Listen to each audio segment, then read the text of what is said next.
আসসালামু আলাইকুম প্রিয় ভিউয়ার্স, কেমন আছেন সবাই? আজকে আপনাদেরকে কিছু গুরুত্বপূর্ণ কথা বলবো, ঠিক আছে?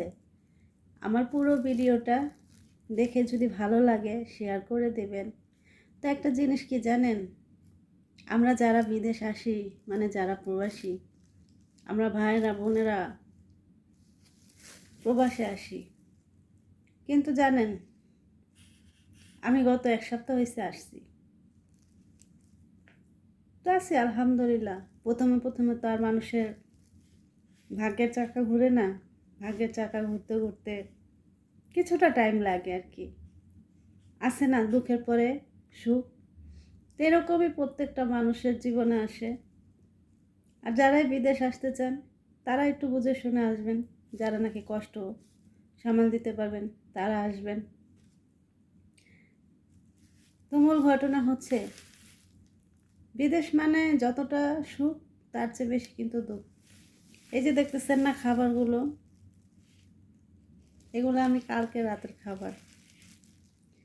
কালকে রাতের খাবার এখন প্রায় এখানকার 3টা 4টা বাজবে।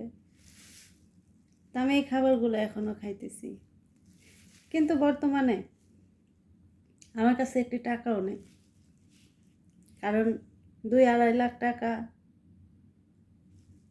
দিয়ে আসাটা আমার আমার কাছে খুবই একটা বেশি। কারণ এখন আমার কাজ কাম মিল হয়নি। আলহামদুলিল্লাহ, এটাই বিসমিল্লাহ বলে খেয়ে নেই।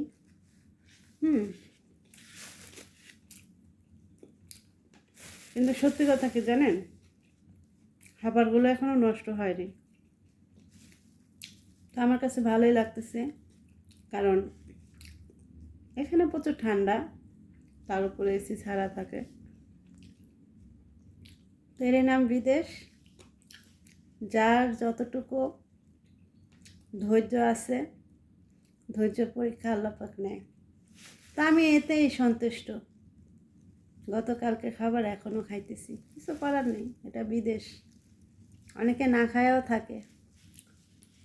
আলহামদুলিল্লাহ, আমি এখনও খাবার পাইতেছি, আলহামদুলিল্লাহ। তো আমার জন্য সবাই একটু দোয়া করবেন।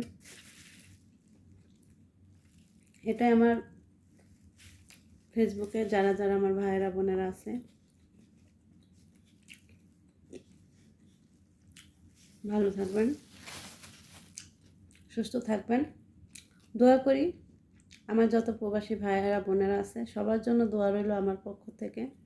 ধন্যবাদ। টাটা।